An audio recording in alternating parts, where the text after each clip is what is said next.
Discipline is forcing yourself to do what must be done even when you don't want to. This is the truth most people avoid, but it is the truth that separates success from failure. The title says it clearly: How to Force Yourself to Be Disciplined. Because let's be honest, if you wait until you feel ready, you'll keep waiting forever. If you depend on motivation, you'll always fall short. Discipline is not a choice you make only on good days. It's the decision you make every single day, especially when it feels hardest. Think about it. How many opportunities have you lost because you delayed? How many times has comfort stolen progress from you? This message is not about theory. It's about reality. It's about learning to take control of yourself in the moments when excuses scream the loudest. If you can force yourself into discipline, you can change every area of your life. And that's exactly what you're about to learn. Chapter 1. Face your laziness directly and refuse. Negotiate. Discipline is not something you stumble upon. It is not something that arrives at your door one morning with a smile. Discipline is something you must face, something you must confront, and most importantly, something you must force into your life when everything inside of you would rather avoid it. When you feel that pull of laziness, when your body says, stay in bed, when your mind whispers that you deserve a break, that is the moment you must stand up and refuse to negotiate. Because if you negotiate with laziness, even once, it will win the argument. Every single time. Laziness never runs out of excuses. Laziness will always have another reason ready. But if you refuse to negotiate, if you take your stand, you begin to build the kind of strength that changes your life. Laziness has a way of disguising itself. It does not always arrive as doing nothing. Sometimes it shows up as scrolling endlessly through your phone. Sometimes it comes as eating food you don't need. Sometimes it looks like busy work that keeps you from doing. When morning arrives and the warmth of your bed tempts you to stay, that's the moment discipline calls. You can heed its call or succumb to comfort. But here's the truth. Each time you ignore discipline, you reinforce laziness. Every choice of comfort over action trains your mind to prioritize ease. Consequently, when life demands your utmost focus, you'll be programmed to give up. This is why it's so perilous to compromise with your inner drive. Laziness. Even the smallest excuses begin to shape your character. You think you are only skipping a workout, but what you are really doing is building the habit of saying no to discipline. Now ask yourself, how many times have you chosen the easy option over the necessary one? How many times have you said, I will do it tomorrow, only to realize that tomorrow looked exactly like today? That is laziness, negotiating with you, and you accepted the deal. But if you truly want to live a better life, you cannot keep signing that contract. You must face laziness directly. Look it in the eye and refuse to make a deal with it. You say no? You take action in that very moment? Even if your mind screams otherwise, that is what forces discipline into your system. You see, the reason so many people remain stuck is not because they lack knowledge. It is not because they lack opportunity. It is because they negotiate with laziness. They wait until they feel ready. They wait until the conditions are perfect. They wait until the motivation arrives. But those things never come when you expect them. If you sit around waiting for the perfect feeling, you will wait for the rest of your life. Discipline begins when you act before you feel ready. It begins when you face laziness directly, and you move in spite of it. The human mind is a master at creating comfort. It tells you stories. You worked hard yesterday. Take it easy today. You don't have the energy right now. Do it later. One skipped day won't hurt. These are not harmless thoughts. These are chains. They keep you tied down to the same level, the same results, the same life.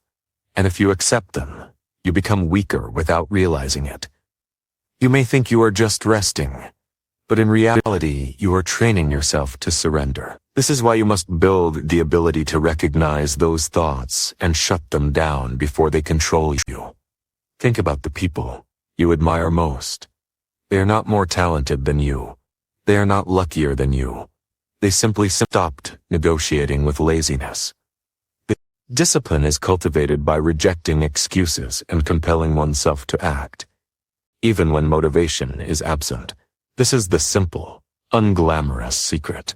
The ability to deny your inner weaknesses and affirm actions that propel you forward. Forcing yourself to be disciplined isn't about self-punishment, it's about self-respect. It's about honoring your future by making choices today that will benefit you tomorrow.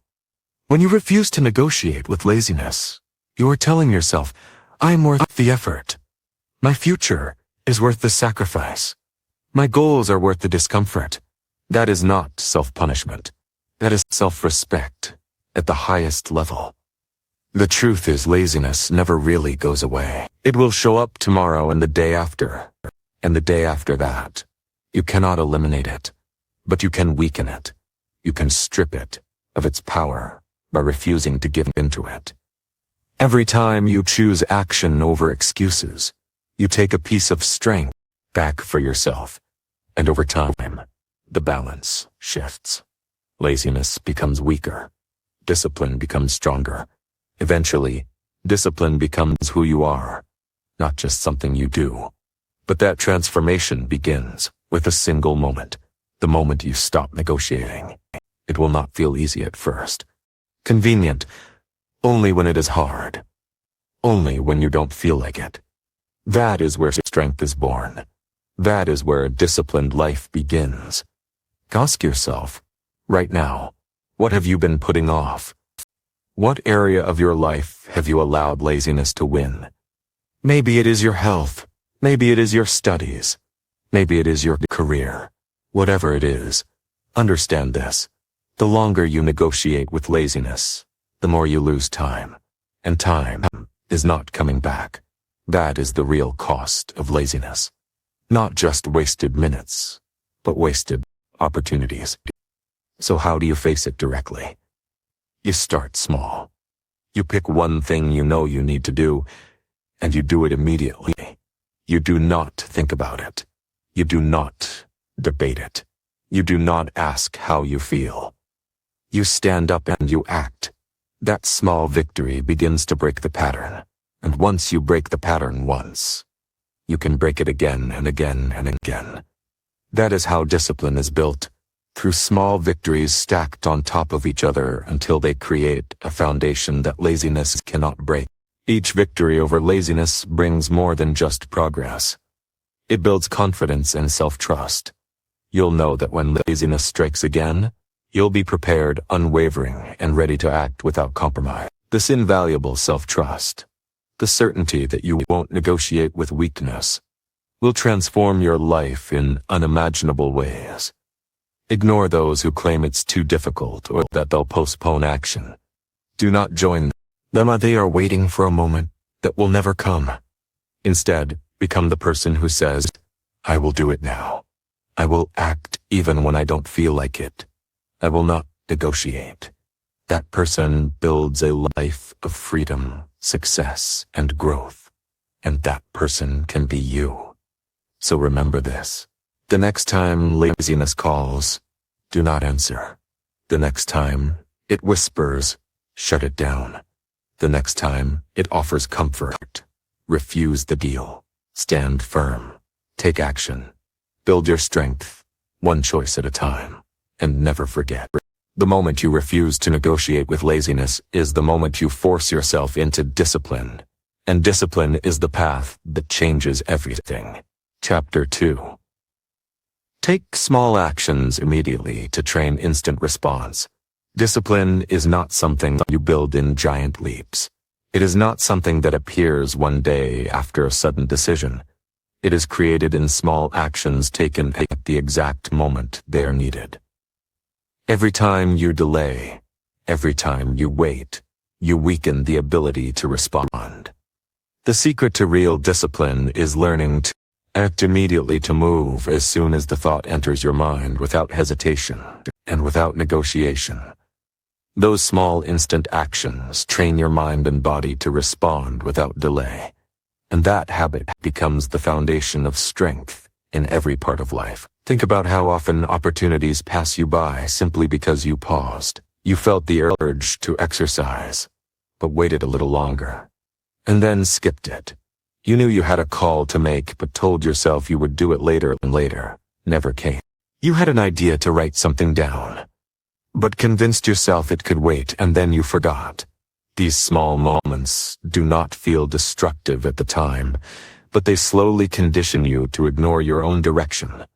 They teach your mind that hesitation is acceptable, and the more you accept hesitation, the weaker your discipline becomes. Now imagine the opposite.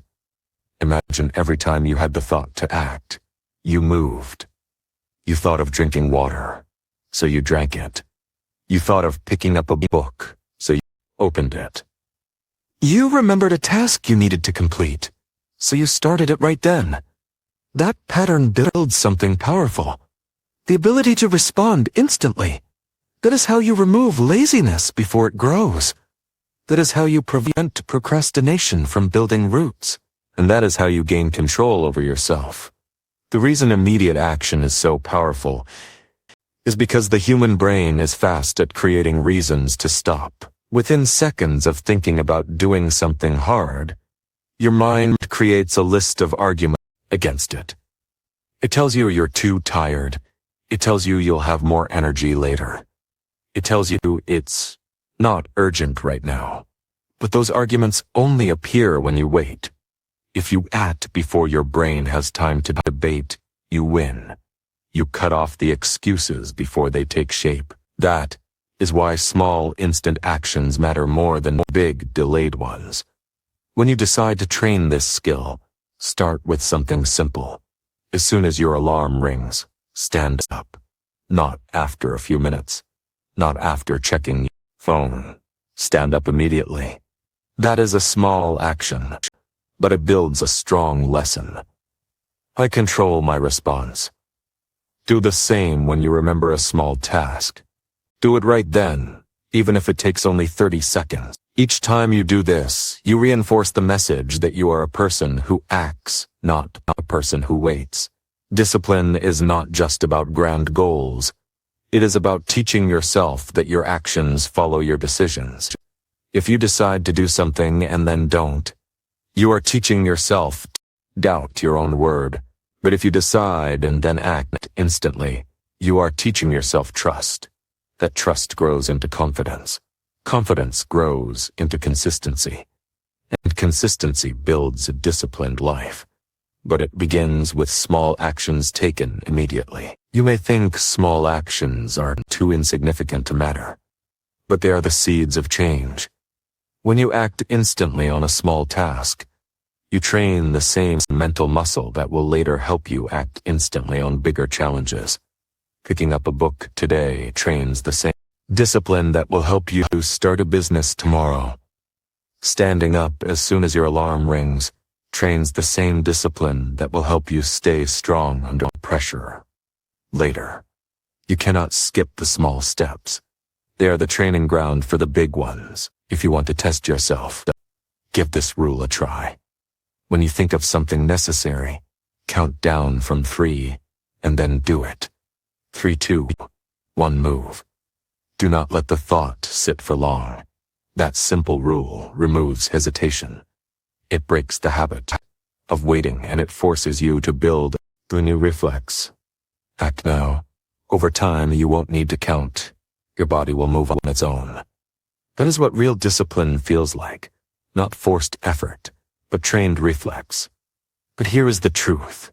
You will not always feel like moving instantly. Some days the small action will feel heavier than it should. Some days you will want to delay. That is where training comes in. You are not building a lifestyle where everything feels easy. You are building a mind that acts regardless of feelings. Our emotions are fickle. One day we feel motivated, the next we don't. Relying on feelings leads to an inconsistent life. However, if your life is built on trained responses, you will live with discipline. Observe anyone who has achieved consistency in their field. They don't wait for daily inspiration. Instead, they've trained themselves to act immediately once a decision is made. This is the secret to their success. While their actions may not always be perfect, they are always prompt. Ultimately, discipline isn't about perfection. It is about consistency of action over time. That consistency is impossible without instant response. You must also understand that waiting does more than waste time.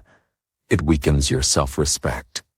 Every time you delay, you feel the weight of disappointment. You know you should have moved, but you didn't. That small regret builds into frustration. And frustration, if repeated long enough, turns into self-doubt. That is the dangerous cycle of hesitation. But when you act immediately, even on something small, you feel a sense of pride. That pride fuels motivation. That motivation makes the next action easier.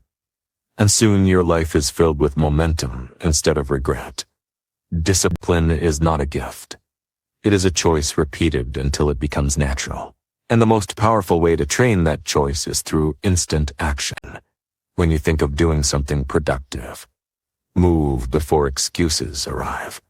When you feel resistance, step into it quickly before it grows. Every instant action is a reminder that you are stronger than hesitation. The beauty of this approach is that anyone can start it right now. You don't need money. You don't need equipment. You don't need special skills. All you need is the willingness to act as soon as the thought appears. That is available to everyone. And the more you practice, the more natural it becomes. The first time you do it, it may feel uncomfortable. The 10th time it feels less difficult. The 100th time it feels automatic. That is how you turn instant action into habit. Think about why every person has the same 24 hours. Some build disciplined lives. Others waste their days. The difference is not time. The difference is response. Some act immediately. Others wait. Which group do you want to belong to? The answer lies in what you do the moment a decision comes into your mind. If you want a stronger future, stop giving power to hesitation. Start honoring your thoughts with immediate action. When you feel the urge to do something good for yourself, move. When you know a task is waiting, handle it now. When you have the choice to delay or act, choose act. Those choices may seem small in the moment, but they are shaping who you become. The disciplined life is built in these exact moments. Not tomorrow, not someday. Right now, right here. In the decision you make today, take small actions immediately, and you will train yourself to respond instantly. That instant response becomes your protection against laziness, procrastination, and wasted time. It becomes the tool that helps you live with focus and strength. And it becomes the foundation of a life that grows stronger every single day. When you decide to act instantly, you are telling yourself that your future matters more than your comfort. You are telling yourself that excuses will no longer run your life. You are telling yourself that you are in control. That message repeated in small actions will change everything.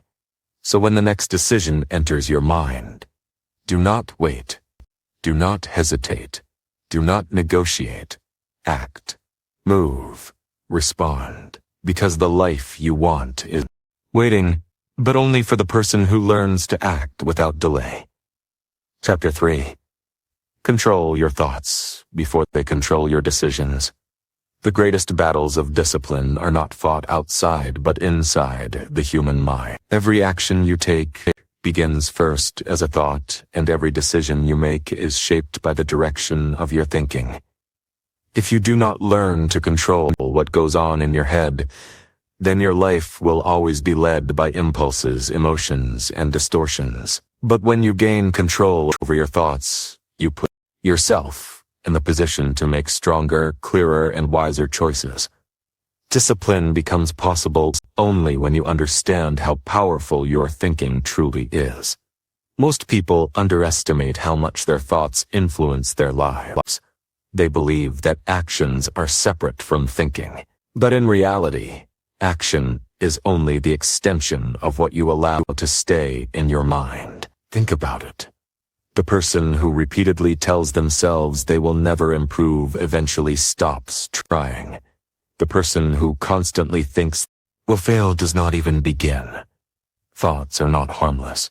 They are the seeds of every decision. And every decision builds your future. This is why controlling your thoughts is the most important foundation for discipline. When you are not aware of what you think, your mind becomes a playground for negativity.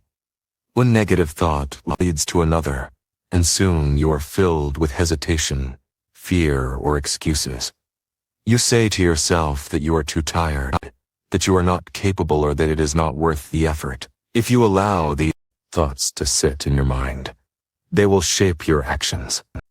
You may not notice it at first, but slowly, you begin to avoid what is hard. You begin to settle for less than you are capable of. And over time, your life reflects the weakness of those thoughts. The good news is that you can take back control. You can train yourself to filter your thoughts the way you filter the food you eat. You do not eat whatever is put in front of you without thinking. You choose carefully because you know it will affect your health. In the same, you cannot allow every thought to take root. You must choose which thoughts to keep and which to replace. This is the discipline of thought management. The first step to controlling your thoughts is awareness. Many people live on autopilot, never noticing their thoughts. They assume their thoughts are facts, when in reality most are just opinions, interpretations, or echoes of past experiences. If you want to take control, you must learn to stop and observe and examine. Ask yourself, what am I thinking right now? Is this thought leading me forward or holding me back? Is this thought building discipline or destroying it? The very act of asking these questions gives you the power to separate yourself from the thought instead of being controlled by it. The second step is replacement. You cannot simply force a thought to disappear. The human mind does not operate in empty space. If you want to get rid of a destructive thought, you must replace it with a constructive one. If your mind says, I can't to do this, you replace it with, I may struggle, but I can learn and improve. If your mind says, I don't feel like starting, you replace it with, I will begin now, because starting creates momentum. Replacement is not about pretending everything is perfect. It is about directing your mind toward thoughts that build strength rather than weakness. Another important step is to limit the input that feeds negative thoughts. Your environment is constantly shaping the way you think. The news you consume, the conversations you have, the people you spend time with, all of these leave an impression on your mind. If you surround yourself with people who always complain, you will start to think and complain. If you fill your day with endless entertainment, your thoughts will lean toward comfort instead of growth. Controlling your thoughts also means controlling what you expose yourself to daily. If you want discipline, you must create an environment that feeds your mind clarity, focus, and direction. One of the strongest tools for controlling your thoughts is reflection.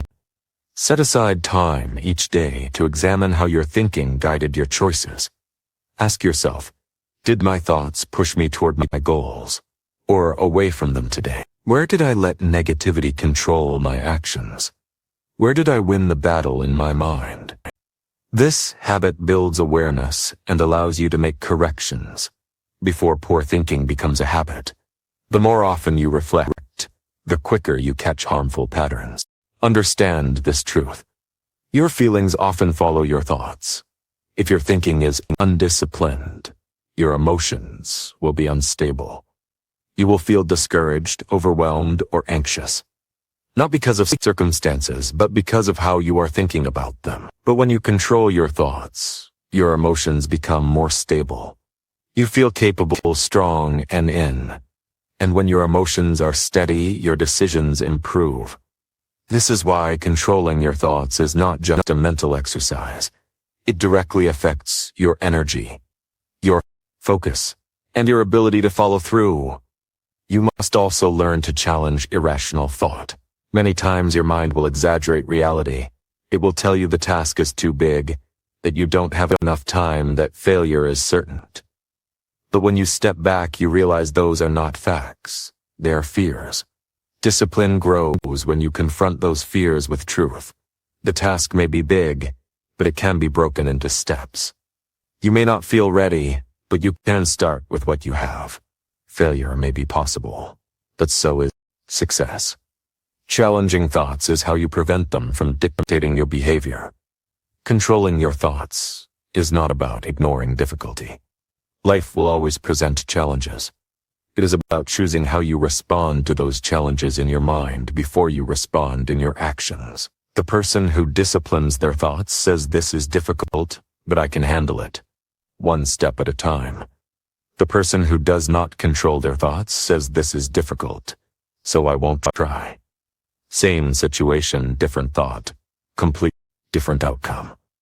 If you want to make this practical, begin by paying attention to the small moment.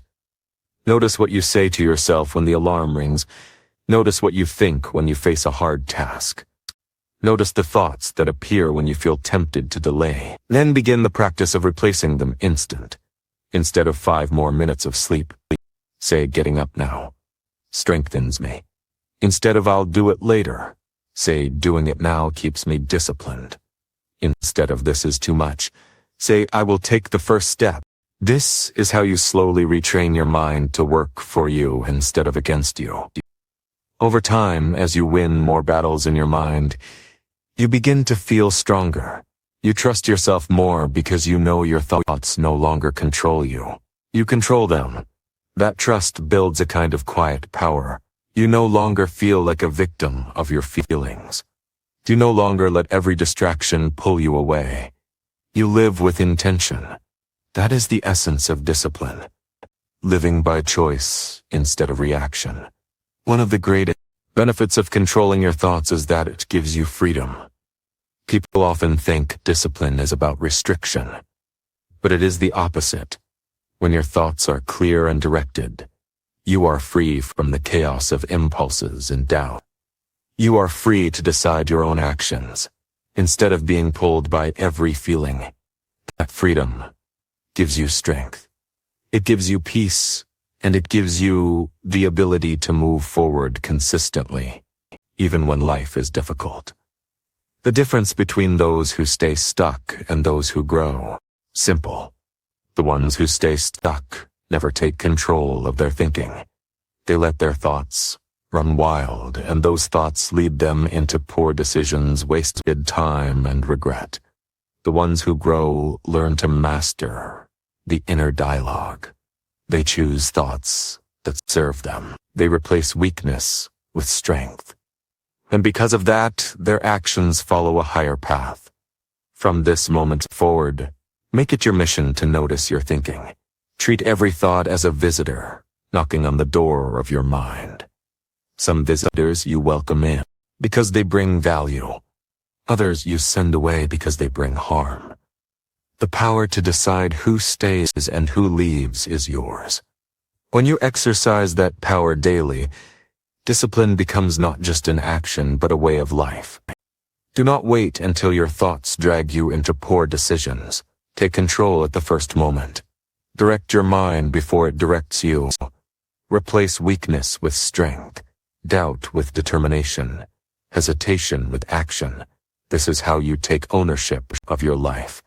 And this is how you build the discipline. Your mind can lead you to achieve any goal you set. This is explored further in Chapter 4, Force Repetition. Until your brain accepts new behavior. Human behavior is fundamentally built upon patterns. Anything you do repeatedly becomes easier over time. The brain is designed to adapt, regardless of whether the repeated action is beneficial or harmful. For instance, if you repeatedly procrastinate, it becomes natural. If you frequently make excuses, they become automatic. Conversely, if you consistently practice strength, that too becomes automatic. This is how you can rewire your brain for discipline. Through deliberate repetition, forcing yourself to do the behavior again and again until it feels normal. At first, it feels uncomfortable, even unnatural. But repetition changes what your brain accepts as familiar. Think about the first time you tried to do something difficult. It felt heavy, awkward, or exhausting. Maybe it was exercising, waking up earlier than usual, or speaking in front of others. The first time is always the hardest. But notice what happens after you repeat it. The difficulty begins to fade. The task feels less foreign, and eventually it becomes a regular part of your life. That shift did not happen because the task changed. It happened because your brain adjusted to the repetition. What was once unusual became routine. The problem for most people is that they quit before that adjustment takes place. They start a new behavior, but when it feels uncomfortable, they tell themselves it is not for them. They expect discipline to feel natural immediately. But nothing feels natural in the beginning. Walking once felt impossible. Reading once felt overwhelming. Driving once felt terrifying. You overcame those things only because you forced repetition until your brain accepted them. The same principle applies to every habit you want to build. Discipline grows when you push past the stage of discomfort and keep repeating. That is the test. The brain is stubborn. It prefers the old patterns. It wants to keep you in what feels safe. When you introduce a new behavior, it resists. That resistance is not a signal to quit. It is a signal that your brain is adjusting. If you keep repeating, you break the resistance. But if you stop, you train your brain to resist even more the next time. This is why forcing repetition is not optional. It is necessary. The key to making repetition work is consistency, not intensity. Doing one massive effort and then stopping does not rewire anything. Doing something small every day does. If you want to build the habit of reading 2 pages every single day is more powerful than reading 100 pages once a month. If you want yourself through the stage where it feels unnatural, through the stage where it feels uncomfortable, until you break through to the stage where it feels automatic. If you can survive the middle stage, you will succeed. This is where discipline becomes real. Doing the action even when you do not see results yet. Imagine planting a seed and digging it up every day to check if it is growing. It will never take root. Behavior works the same way. If you stop repeating too soon, the habit never has time to form. But if you give it enough, consistent repetition, the roots grow deep, and soon, the behavior belongs to you. You do not have to think about it anymore. It becomes part of your identity. Repetition also has another powerful effect. It builds evidence for your mind. Every time you repeat a disciplined action, you are showing yourself proof that you can do it. One push-up proves you are capable of moving. One day of writing proves you are capable of producing. One day of controlling your schedule proves you can direct your time. Each repetition, evidence that weakens doubt and strengthens belief. Eventually, the belief becomes so strong that the behavior is no longer forced. It is who you are. There will be moments when you feel tired of repeating. That is natural. But those are the exact moments where change is happening the most. Repetition carves grooves into your brain, and every time you continue despite boredom or fatigue, you make those grooves deeper. The deeper the groove, the easier it becomes to repeat again. Quitting at that stage erases your progress, but persisting solidifies it. That is why persistence is more important than motivation. Motivation comes and goes. Persistence comes from repetition, and repetition creates discipline. One practical way to make repetition work is to attach it to something you already do. If you want to build the habit of gratitude, write down 3 things you are thankful for right after brushing your teeth. If you want to build the habit of exercising, do a few push-ups after you pour your morning glass of water. Linking a new behavior to an existing one creates a natural trigger for repetition. The more you link, the easier it becomes to repeat without forgetting. You must also celebrate the completion of repetition, not just the outcome. Many people only reward themselves after big results, but the truth is repeating the action itself is the real victory. Each repetition is a win. When you acknowledge that you reinforce the behavior and your brain becomes more willing to repeat it again, this is how you make repetition sustainable. Another challenge with repetition is monotony. Doing the same thing every day can feel boring, but boredom is part of training. Your brain craves novelty, but novelty does not build discipline. Repetition does. You must be willing to endure the plain days, the days where it feels uneventful, because those days are the ones that change you. When you learn to stay consistent without needing excitement, you prove to yourself that you are serious. That seriousness is what separates those who succeed from those who quit. Think about how repetition has shaped your current life. The way you walk, the way you speak, the way you react to stress. All of it came from repetition. You did it enough times until it became automatic. If repetition shaped your old habits, it can shape new ones too. The question is not whether repetition works, it always works. The question is whether you are willing to force it long enough for your brain to accept it. The most powerful part of repetition is when it moves from being something you do to something you are. At first, you say, I am trying to be disciplined. After enough repetition, you say, I am disciplined. That shift is not in words. It is in identity.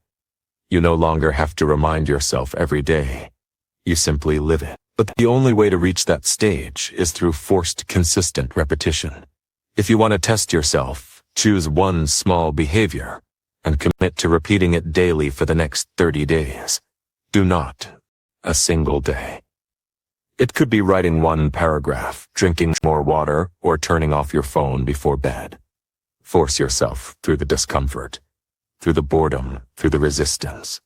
Watch what happens. By the end of 30 days, your brain will start to accept it as normal. Extend it to 60 days, and it becomes harder not to do it than to do it. That is the power of repetition. You shift the default of your brain. The reason most people never change is not because they lack ability, but because impatience with repetition is a common pitfall. People underestimate the time it takes for the brain to adapt, constantly seeking shortcuts. However, repetition is the shortcut. While it may seem slow, it's the quickest route to change. Once your brain internalizes a new behavior, the internal struggle ceases and you progress naturally. That is true freedom. Discipline isn't a complex concept. It's simply the consistent enforcement of repetition until your brain yields to the new pattern. Initially, it may feel challenging. You carry the habit, then the habit carries you. And when that happens, you no longer depend on willpower every day. You depend on who you have become. That transformation is available to anyone willing to repeat long enough. So do not quit at the stage where it feels unnatural. Do not give up when it feels boring. Do not stop when results are not immediate. Keep repeat. Force the behavior again and again until it feels like part of your identity. That is how discipline is created. That is how lives are changed. And that is the path waiting for anyone who chooses to repeat until the brain accepts the new way of living. Chapter 5. Replace negative self-talk with strict self-direction. The way you talk to yourself is the most powerful influence on how disciplined you become. Every word you repeat in your mind either strengthens you or weakens you. If the voice inside you is full of doubt, excuses, and fear, then your actions will follow that pattern. You cannot live a disciplined life if you let negative self-talk control your decisions. Discipline begins with learning to replace destructive language in your head with strict self-direction. You must speak to yourself like a leader who gives orders, not like a critic who tears you down. Negative self-talk often comes quietly. It tells you that you are not ready. It reminds you of past failures. It whispers that the effort is too much. Most people allow those thoughts to become permanent companions, not realizing that every time they agree with them, they are shaping their future. If you keep telling yourself you are weak, you will live weak. If you keep telling yourself you cannot change, you will not change. The mind follows the words it hears most often, especially when those words come from your own mouth. Strict self-direction is the antidote. It is the decision to take full control of your inner dialogue. Instead of allowing your thoughts to drift aimlessly, you give them commands.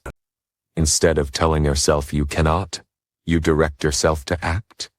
Instead of entertaining doubt, you state with clarity what must be done. Strict self-direction is not about pretending everything is easy. It is about refusing to allow weakness in your language. Your words must reflect the standards you want to live by. The reason strict self-direction works is because the human brain bends to clarity. Vague thoughts create hesitation. Clear commands create action.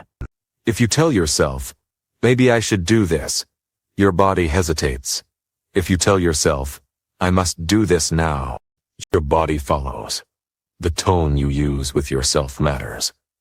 Speak in a commanding voice, not a questioning one. Discipline thrives on direction, and you are the one responsible for giving that direction. When you notice negative self-talk, the first step is recognition. Too many people live unaware of the destructive language in their minds. They repeat the same phrases daily. I am too tired. I am not smart enough. I will never succeed. These phrases become so common. They feel normal. But once you learn to notice them, you realize they are not harmless. They are shaping your discipline. Recognition allows you to interrupt the cycle. When you catch yourself saying something weak, you stop it. You refuse to entertain it further. The second step is immediate replacement. Do not leave the space empty, because negative talk will always try to return. Replace it with strict direction. If you say, I cannot do this, replace it with I will complete one step right now. If you say, I feel too lazy, replace it with I will. With clarity. You must also understand that strict self-direction requires firmness. You cannot give yourself soft orders and expect strong result. When your mind says, I don't feel like it, you must respond with authority. Do it now. That tone matters. You are not negotiating with yourself. You are leading yourself. Just as a coach directs an athlete with firm words, you must direct yourself with the same seriousness. If you treat your own words lightly, your actions will be light. If you treat them with seriousness, your actions will follow with strength. Self-discipline grows as you strengthen this inner dialogue. At first, you may feel resistance. The negative voice may push back. It will argue with you, reminding you of every past failure. But the more often you replace it, the weaker it becomes. The voice of strict direction grows louder, and soon it becomes the dominant one. You begin to trust your own words, because they no longer carry excuses, they carry authority. That trust is what builds confidence. It is also important to realize that negative self-talk does not always sound harsh. Sometimes it disguises itself as kindness. It tells you that you deserve to rest when you have not yet worked. It tells you that taking it easy today will not hurt. It tells you that tomorrow will be a better day to start. These thoughts feel comforting, but they are dangerous. They are traps that keep you weak. Strict self-direction cuts through those false comforts with clarity. It says rest is earned, not given. Do the work first. It says tomorrow will not be better unless you act today. That is how you protect yourself from the deception of comfort. Your environment will also influence your self-talk. If you spend time around people who constantly complain or lower their standards, their language will echo in your head. You will find yourself repeating their negativity even when they are not present. That is why you must be careful with the voices you allow around you. Surround yourself with people who speak with clarity, strength, and direction. Their language will influence your own, and your inner dialogue will rise to match it. A practical exercise for replacing negative self-talk is to write down the most common excuses you tell yourself. Look at them clearly. Then next to each one, write the strict direction that should replace it. For example, I am too tired becomes I will begin for 5 minutes regardless of energy. I will never succeed becomes I will practice daily until I improve. Read those strict directions often. They become automatic. Each time the old excuse appears, you already have the new command ready. Strict self-direction is not about being unkind to yourself. It is about being honest and firm. Negative talk weakens you because it removes honesty. It exaggerates your limits and hides your strength. Strict direction gives you the truth. You may not feel ready, but you are capable of action. You may not see results yet, but repetition will bring them. You may not be comfortable, but you are strong enough to continue. That honesty may feel harder to hear, but it builds the foundation for discipline. The ultimate goal is to create a voice inside you that you trust completely. A voice that does not give excuses, does not waste time, does not lower standards. A voice that gives clear, firm direction and expects obedience. When you build that voice, you no longer have to rely on temporary bursts of motivation. You no longer have to wait for inspiration. Your own words drive you forward every day. That is when discipline becomes a natural part of your life. Over time, you will notice the shift. The negative talk that once controlled your decisions will fade. The strict direction you practice will become automatic. You will wake up and hear yourself saying, "Stand up now." You will face a task and hear yourself say, "Start immediately." You will feel resistance and hear yourself say, "Do not stop until it is finished." That inner dialogue will guide you with power. It will feel like having a strong leader inside you, and that leader will always push you toward growth. Every disciplined person you admire has built this skill. They did not silence negativity by accident. They replaced it with strict direction daily until it became second nature. And you can do the same. It requires awareness, replacement, precision, and firmness. It requires daily practice. But once you build it, you will never again be at the mercy of destructive self-talk. You will live with clarity, and your discipline will carry you forward, regardless of how you feel. From this day forward, decide that your inner dialogue will serve you, not harm you. Stop giving space to negative self-talk. Replace every weakness with a command.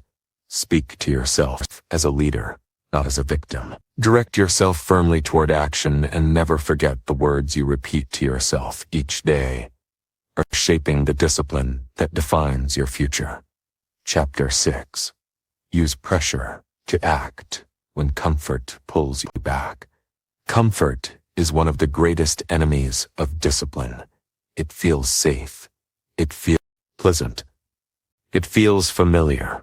But if you give into it too often, it slowly pulls you away from progress. Comfort whispers that you can take it easy, that you can delay the hard task, that you can relax just a little longer. At first, it seems harmless. But over time, comfort weakens your drive and lowers your standards. The only way to break its grip is to use pressure to create conditions that demand action when your body and mind would rather stay idle. Without pressure, comfort will always win. Pressure. You force yourself to rise above it. Pressure is not your enemy. In fact, pressure is often the tool that pulls out your best. Think about deadlines. How many times have you delayed until the very last moment, and then suddenly you produced more in a few hours than you had in weeks? That is not because you lacked ability earlier. It is because the pressure forced you to act. The problem is that most people wait for external pressure, deadlines, emergencies, or consequences before they move. Discipline grows when you learn to apply pressure on yourself before life does it for you. The truth is, comfort has no urgency. It convinces you that tomorrow is just as good as today. It convinces you that nothing terrible will happen if you delay. That is how it keeps you stuck. Pressure creates urgency. Pressure tells you the time is now, not late. When you use pressure correctly, you leave no room for comfort to slow you down. You create a system where action is not optional, where movement is the only choice. One way to create pressure is through accountability. When you tell someone about your commitment, when you make your goals visible, you introduce a kind of weight that pushes you forward. If you promise yourself you will exercise but tell no one, comfort may talk you out of it. But if you tell a friend, if you share it publicly, you feel pressure to follow through. That pressure removes the option of slipping back into comfort. It gives you an extra reason to act. Another way to create pressure is through deadlines. A goal without a deadline is just a wish. If you say, you will get something done someday, comfort will stretch that day into months or years. But if you give yourself a firm date, you create pressure that demands focus. Even better, shorten your deadlines. Challenge yourself to act sooner than feels comfortable. That urgency forces you to cut distractions and prioritize what matters most. Without deadlines, comfort will always stretch your timeline. With deadlines, you compress time and accelerate growth. You can also use financial pressure. Strengthen discipline. Invest in something that requires you to commit. Pay for the class. Buy the equipment. Put money on the line. When you invest, you create pressure to use what you paid for. Many people waste opportunities because they never attach value to their commitment. When there is nothing to lose, comfort takes over. When you have something at stake, you are far less likely to delay. Pressure also comes from raising your standards. When you accept mediocrity, comfort wins easily. But when you raise the bar, when you demand more from yourself, you introduce the pressure to perform at a higher level. This pressure is not about perfection. It is about refusing to settle. It is about refusing to let comfort dictate your effort. High standards create the kind of pressure that pushes you to act with seriousness, even when you do not feel like it. Another powerful way to use pressure is to visualize the cost of comfort. Ask yourself, what will my life look like if I continue choosing ease over effort? Picture the wasted time, the lost opportunities, the regret that builds over years. That vision creates emotional pressure. It reminds you that every choice has a consequence. When you see clearly what comfort will steal from you, you feel urgency to move now. That inner pressure drives action stronger than motivation ever could. Pressure is not about stress for the sake of stress. It is about building conditions where discipline becomes the natural response. Comfort will always try to slow you down, but pressure creates a force stronger than comfort. It directs you to act before you are tempted to delay. It tells you there is no later, only now. That habit of creating pressure builds resilience. It trains your mind to act even when comfort pulls hard. You must also learn to use pressure in moments of weakness. When you feel yourself drifting toward comfort, stop and give yourself a strict command. Speak with authority. Do it now. no delay. The firmness of those words creates instant pressure. It leaves no space for negotiation. That pressure pushes you forward in the exact moment you are most vulnerable to comfort. Without that firmness, you slip back into delay. With it, you build a record of victories against comfort. One overlooked form of pressure is responsibility. When others depend on you, you cannot afford to choose comfort. Responsibility forces you to rise. Think about parents who sacrifice for their children, workers who push through exhaustion to provide, leaders who carry the weight of their team. They act not because they always feel motivated, but because responsibility creates pressure that leaves no room for laziness. You can use this principle in your own life by taking on commitments that require your discipline. When someone else relies on you, comfort becomes a weaker option. It is important to understand that comfort will never disappear. It will always invite you to rest longer, to relax sooner, to wait a little more. You cannot eliminate that pull, but you can overpower it with pressure. Comfort is gentle. Pressure is firm. Comfort whispers. Pressure demand. The one you choose to listen to determines the direction of your life. If you want to test yourself, put deliberate pressure on your day. Give yourself strict timelines. Remove the easy options. Announce your commitments to others. Place yourself in environments where excuses are not possible. Each time you do this, you strengthen the muscle of discipline. You train yourself to act under pressure instead of shrinking under it. Over time, pressure stops feeling like stress. It feels like structure. It feels like the system that keeps you strong when comfort tries to weaken you. Remember, some of your greatest achievements will come when you place yourself under conditions that leave no choice but action. Comfort cannot exist where pressure is present. If you rely on comfort, your life will shrink. If you rely on pressure, your life will expand. You will grow stronger, more reliable, and more disciplined with every decision from this moment on. Stop waiting for external forces to pressure you. Create that pressure yourself. Decide on strict deadlines. Announce your commitments. Attach value to your action. Demand more from yourself than you currently accept. Use responsibility to keep yourself accountable. Remind yourself of the cost of staying comfortable. Each of these creates pressure that forces action, and when comfort calls you back, when it tells you to delay, when it tempts you with ease, answer it with pressure. Tell yourself firmly that action is required now. Move without hesitation. Choose progress over ease. That repeat relief and stay weak. The easy road tempts you every day. But if you always take it, you will never know your real capacity. The disciplined life belongs to those who train themselves to choose effort consistently. Even when the relief looks more inviting, you must understand that toughness is not built in comfort. It is created in the moments when effort feels heavy, when resistance feels unbearable, when you would rather escape. That is the exact moment where you can either quit or push through. If you quit, you teach yourself that relief is more important than progress. If you push through, you teach yourself that effort defines you. Over time, these choices shape your identity.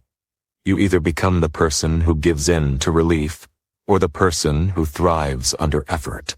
Most people underestimate how often they choose relief without realizing it. They reach for food when they are stressed instead of addressing the real issue. They check their phone to avoid facing the hard task.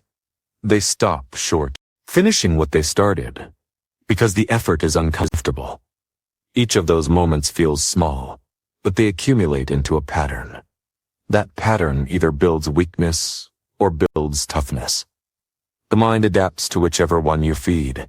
Choosing effort means you refuse to run from discomfort. You accept that growth requires pain. You accept that strength requires sacrifice. You accept that progress will never feel easy. But here is the truth.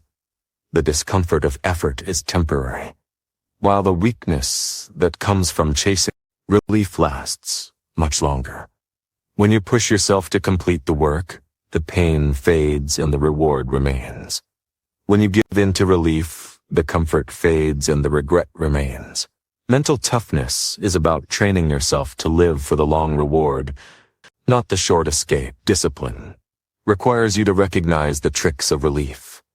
Relief always presents itself as harmless. It says you deserve it. It says you will only rest for a short time. It says the problem can wait. But once you accept it, relief multiplies. A short break turns into hours wasted. A skipped day turns into weeks of neglect. The danger is not in the single choice. It is in the pattern that follows. Every time you allow relief to control you, you weaken your ability to choose effort next time. That is why you must be ruthless in rejecting false relief. Building mental toughness begins with small acts of effort. You do not need to start with the hardest challenge. Start with something simple, like finishing your workout without cutting it short, completing your task before checking your phone, or staying focused for a set amount of time without distraction. Each of these small victories strengthens your tolerance for effort. They send the message to your mind that you can endure discomfort. The more you repeat them, the stronger your toughness becomes. As you grow stronger, you can begin to deliberately seek effort. Choose to walk instead of taking the elevate. Choose to stay with the problem instead of quitting when it gets hard. Choose, finish what you started, even when you want to leave it incomplete. Each of these choices builds your resilience. Mental toughness is not a gift you are born with. It is a habit you create by consistently choosing effort over relief. Another essential part of toughness is self-respect. When you choose effort, you prove to yourself that you can be trusted to finish. That trust builds pride, and pride fuels confidence.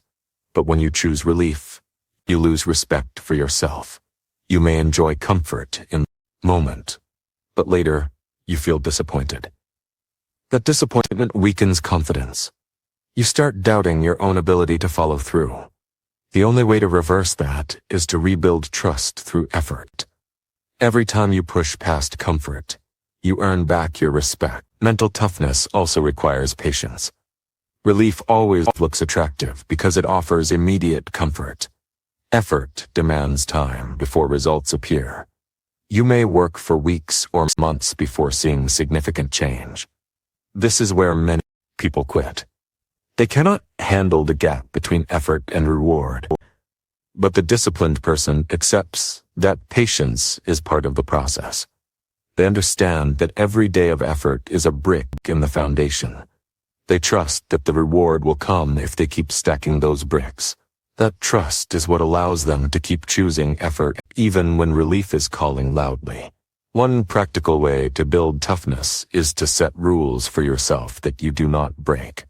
For example, you decide that you will not go to sleep until you complete your daily target.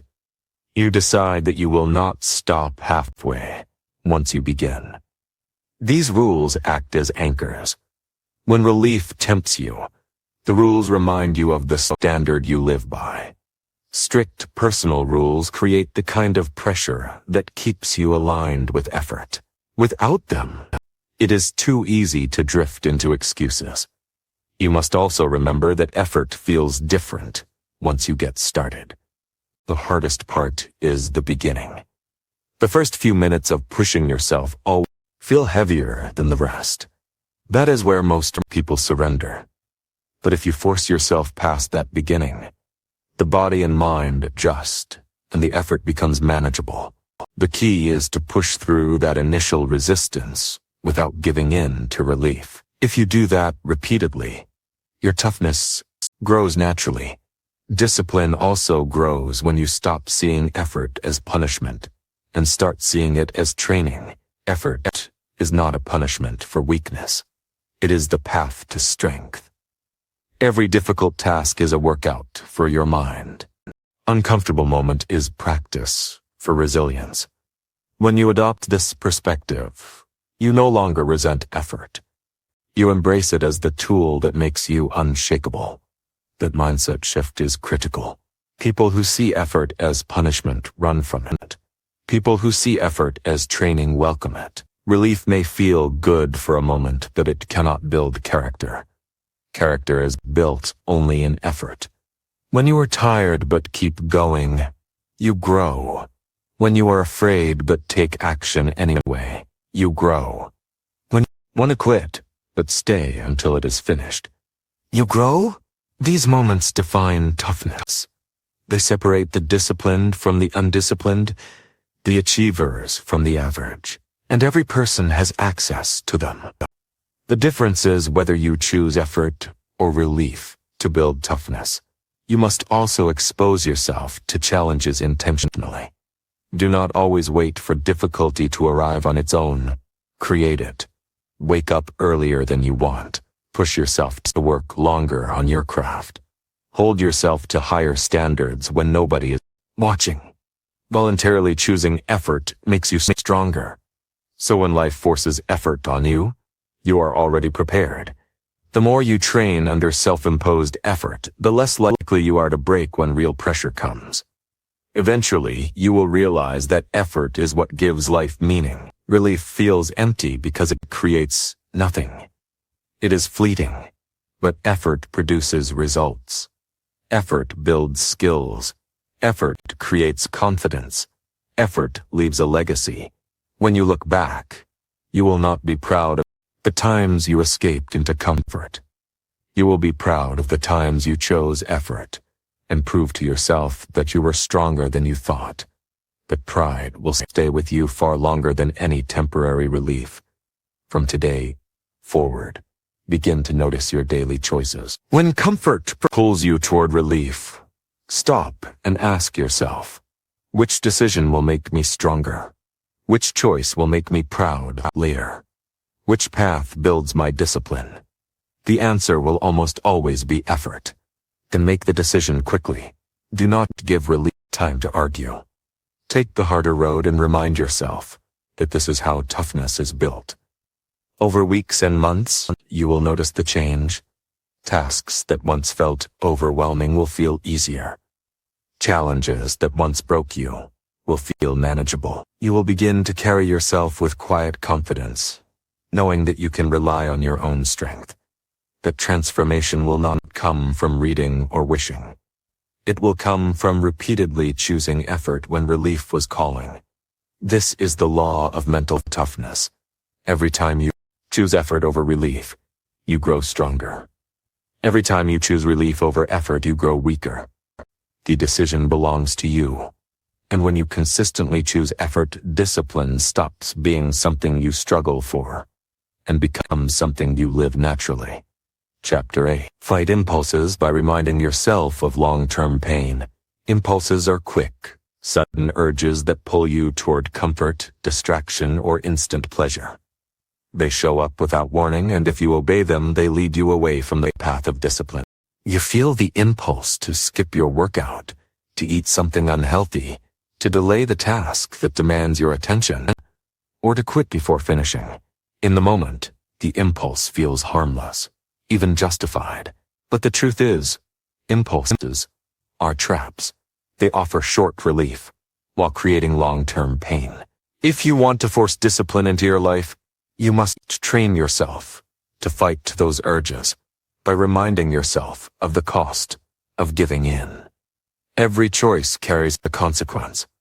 The problem is that impulses blind you from seeing long-term effect. They convince you to focus only on now. The sugary food feels good now.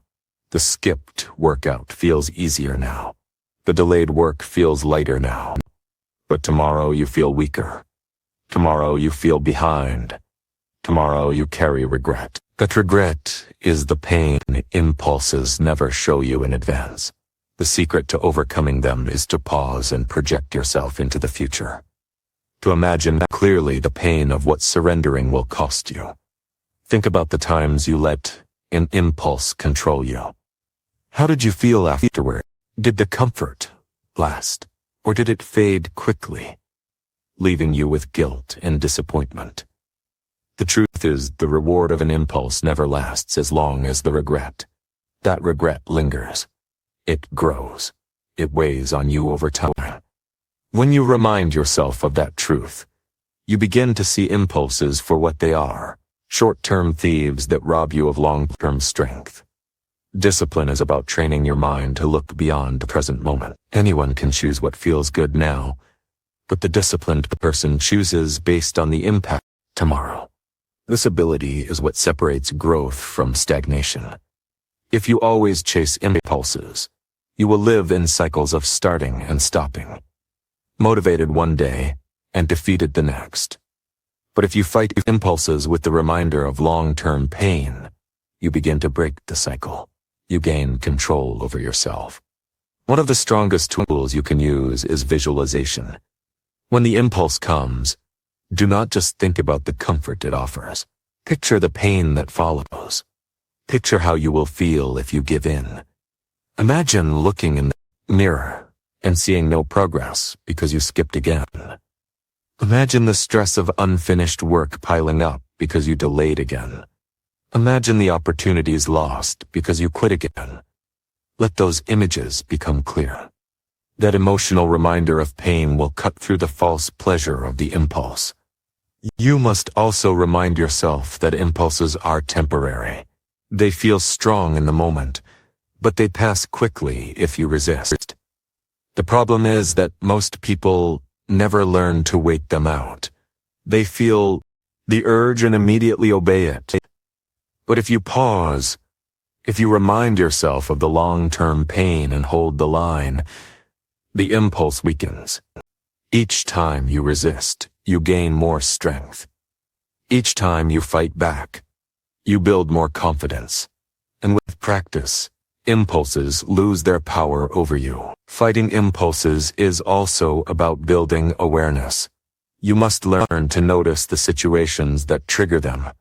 Maybe it's when you are tired. Maybe it's when you are stressed. Maybe it's when you are bored. If you do not identify these triggers, you will always fall into the same trap. Once you know them, you can prepare. You can decide in advance how you will respond. When the urge appears, you will not be surprised. You will already have the weapon of long-term vision ready. It is also helpful to replace the impulse with a stronger action. If you feel the urge to skip work, start with a small piece of it immediately. If you feel the urge to eat poorly, drink a glass of water first. If you feel the urge to check your phone endlessly, take a short walk instead. Replacement weakens the impulse by redirecting the energy. Over time, your brain learns that when the urge arrives, you do not obey it. You transform it into something useful. The cost of living by impulses is heavy. It may not destroy you in one day, but it chips away at your strength over time. One skipped workout is not the problem, but repeated impulses create a body you no longer respect. One delayed task is not the issue, but repeated impulses create a life full of missed opportunities. Every person who lives with regret today was once someone who gave in to impulses yesterday. That is the reality you must remind yourself of when the urge appears. If you want a disciplined life, you must accept that impulses will never disappear completely. They will always come. The goal is not to eliminate them, but to control them. You win by creating a gap between the urge and the action, by pausing long enough to remind yourself of the pain you are avoiding. That pause is where your power lies. That pause is where you decide whether to live in regret or in discipline. Mental strength grows each time you hold that lie. At first, the fight feels exhausting. But the more you practice, the easier it becomes. Soon, fighting impulses is not about struggling every time. It is about recognizing them and dismissing them quickly. You gain a sense of mastery over yourself. You begin to feel proud, not just of what you achieve, but of what you no longer surrender to. That pride becomes fuel for even greater discipline. Another strategy is to shift your perspective of pain. Most people run from pain, but discipline is about learning to face it. The pain of effort is temporary. The pain of regret is permanent. When you feel an impulse, ask yourself which pain you are choosing. If you act on the impulse, you are choosing the longer pain. If you resist and face the discomfort, now you are choosing the shorter pain. Discipline is about consistently choosing the pain that serves you, not the one that destroys you. It also helps to remind yourself of the kind of life you want to live. Do you want to be someone who obeys every urge or someone who controls the... Do you want to look back on your life with pride or with regret? Your impulses will never think about that. They only care about now, but you must care about later. You must live with the bigger picture in mind. That vision is what allows you to resist the temptation of relief in the moment. Over time, your ability to fight impulses becomes one of your greatest strength. You begin to trust yourself completely. You know that when the urge comes, you will not be a slave to it. You will recognize it. Remind yourself of the pain it brings, and make the stronger choice. That trust gives you freedom. It gives you the ability to focus fully on what matters, because you are no longer controlled by urges. Discipline is the art of making decisions based on long-term vision rather than short-term desire. Impulses will always try to blind you to that vision. They will try to drag you back into immediate comfort.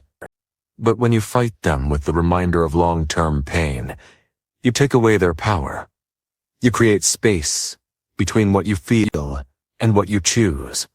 That space is where discipline lives. From this moment on, commit to never acting blindly on impulses. When the urge appears, pause. When the temptation calls, think of the pain it creates tomorrow. Let that thought be heavier than the comfort of now. Then act according to your higher standard, not your lower desire. Each time you do this, you strengthen your discipline. Each time you win, you prove that your future matters more than your impulses. The disciplined life is not built by perfect conditions or endless motivation. It is built by winning the battles of impulse every day. It is built by choosing effort over regret, vision over comfort, discipline over weakness, and it begins with one powerful skill: the ability to fight impulses by remembering the long-term pain they create. The reminder is the shield that protects you from regret and the tool that builds your strongest self. Chapter 9. Direct your energy only toward tasks that truly matter. Every person wakes up each day with a limited supply of energy. That energy can be directed toward building a meaningful life or wasted on distractions that lead nowhere. Discipline is not just about forcing yourself to act. It is about making sure your actions are directed toward the tasks that truly matter. Without this focus, you can work hard all day and still feel empty because your energy went to things that made no real difference. A disciplined life is not measured only by activity. It is measured by progress in the areas that shape your future. The reason so many people feel drained yet unfulfilled is because they scatter their energy across too many things. So they spend hours reacting to messages, scrolling through endless content, worrying about opinions that don't move their life forward, or chasing trivial tasks that make them feel busy but not productive. At the end of the day, they are exhausted, yet nothing important has been built. That is the trap of undirected energy. When you live this way long enough, you begin to believe that effort itself is enough. But effort without focus is wasted effort. The discipline that changes your life comes from saying no to the unimportant and yes only to the essential. The first step to directing your energy wisely is clarity. You must know what truly matters to you. Without clarity, you will be pulled in every direction by demands, temptations, and distractions. Ask yourself, what are the few things in my life that create the biggest results? What actions move me closer to health, growth, stability, or freedom? These answers will not be the same for everyone, but every person must define them. Once you are clear, the discipline is to align your energy only with those priorities. It is easy to get caught in the noise of daily life. Every notification, every request from others pulls at your attention. If you do not protect your focus, the world will decide for you where your energy goes, and the world will rarely direct you toward your highest priorities. That is why you must be deliberate. You not simply hope your energy will go to the right places. You must decide in advance. You must protect your focus, like it is your most valuable resource. Because it is one of the strongest strategies is to identify your top 3 tasks each day. The tasks that truly matter, and commit to completing them before anything else. These are not errands or busy work. These are the actions that align with your long-term goal. When you give your energy to them first, you ensure that no matter what else happens, your day produces progress in what counts. Too many people fill their mornings with small distractions and then wonder why they have no energy left for the work that matters. Discipline means flipping that pattern, doing the important first and leaving the trivial for later, if at all. Another way to direct your energy is by creating boundaries. Discipline is not just about what you do, but about what you refuse to do. Every time you say yes to something meaningless, you are saying no to something meaningful. If you constantly allow others to interrupt your time, if you constantly agree to obligations that do not serve your goals, you are giving away your energy. Discipline requires the strength to say no firmly and without guilt. That no protects your energy for the tasks that build your future. You must also learn to recognize false productivity. False productivity is doing things that feel like work but create no real impact. Organize endlessly, checking emails every few minutes, over-researching instead of acting. These give the illusion of progress, but waste your limited energy. The disciplined person asks constantly, "Is this moving me forward?" If the answer is no, they redirect immediately. That habit alone separates the truly productive from the perpetually busy. Directing energy is not just about work. It applies to every area of life. If you pour energy into arguments, negativity, or trying to please everyone, you weaken your capacity to grow. If you invest energy in learning, health, meaningful relationships, and building skills, you strengthen your life. The discipline is in choosing where your attention goes and being ruthless about cutting out what drains you without return. Another critical piece is managing your peak energy. Every person has hours in the day when they are sharpest. For some, it is the morning. For others, later in the day. The disciplined person identifies those hours and reserves them for the most important work. They do not waste their sharpest energy on trivial tasks. They guard that time fiercely.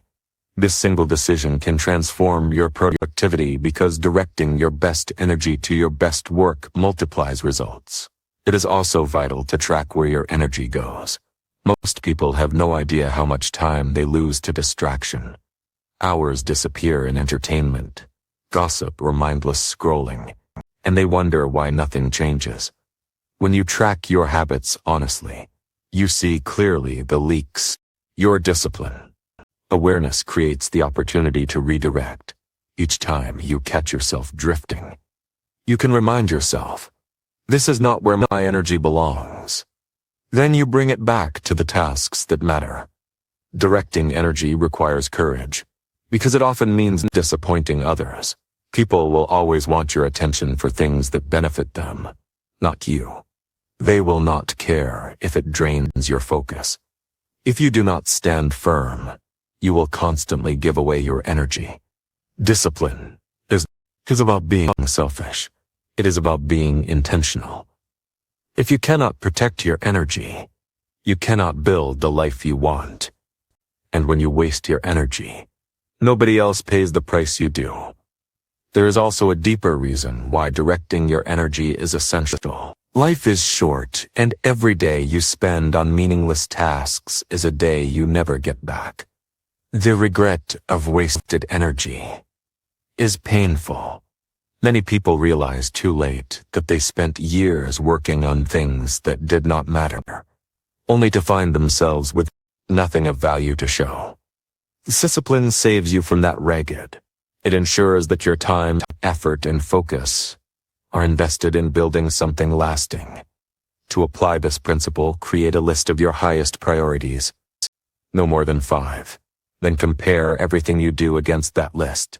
If an action serves one of those priorities, it deserves your energy. If it does not, it must be minimized or eliminated.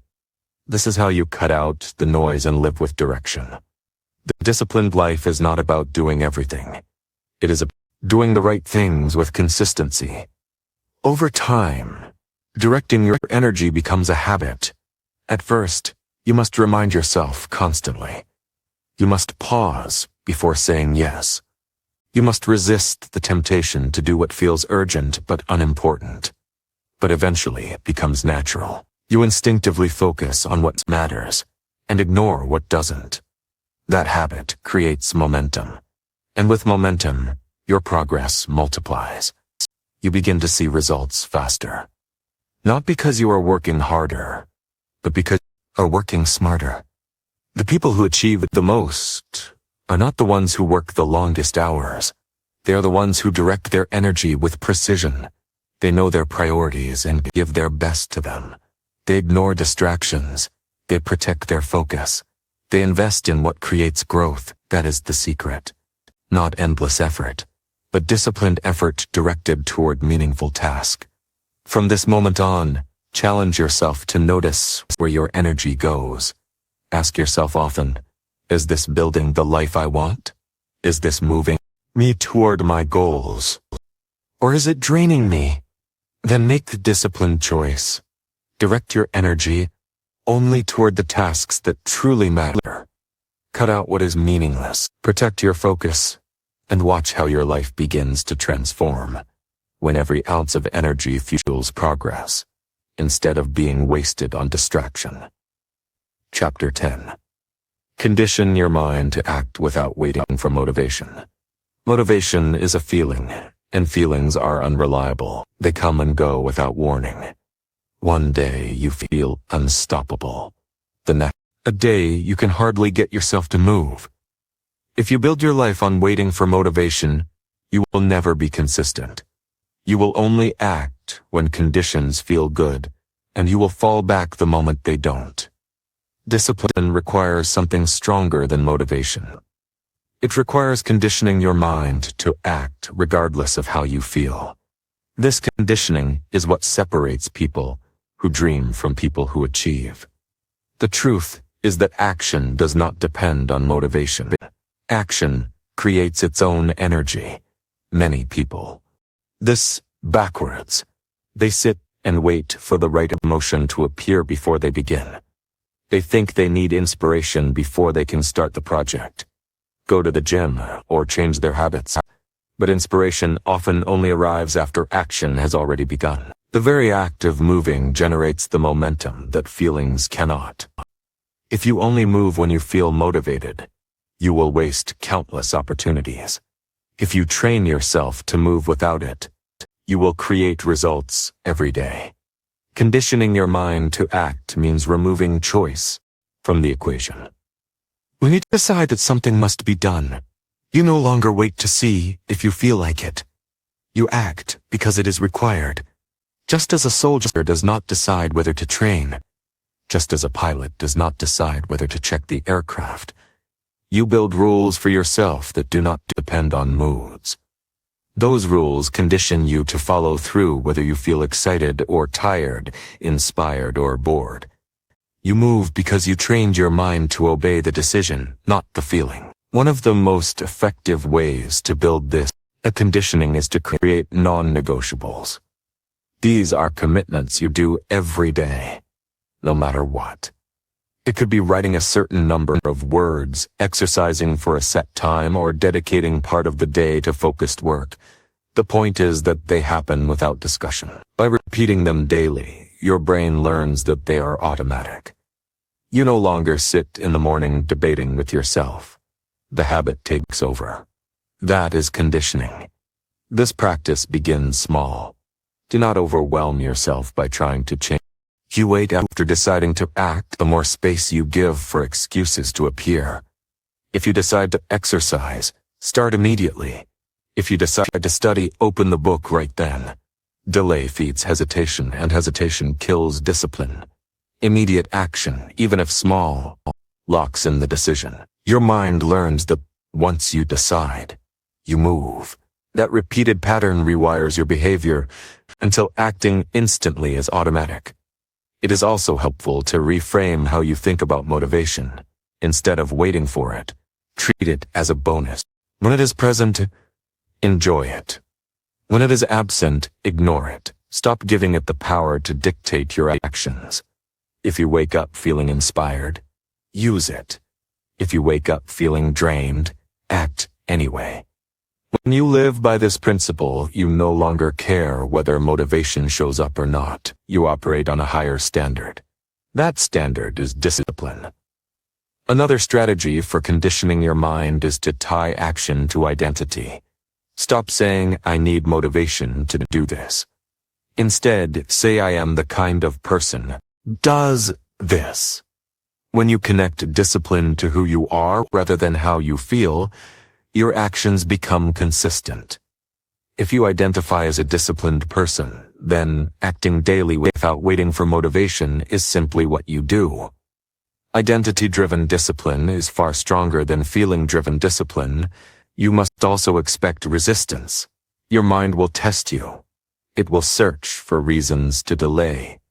It will remind you of how tired you are, how much easier it would be to do it later, how small the task is compared to the effort required.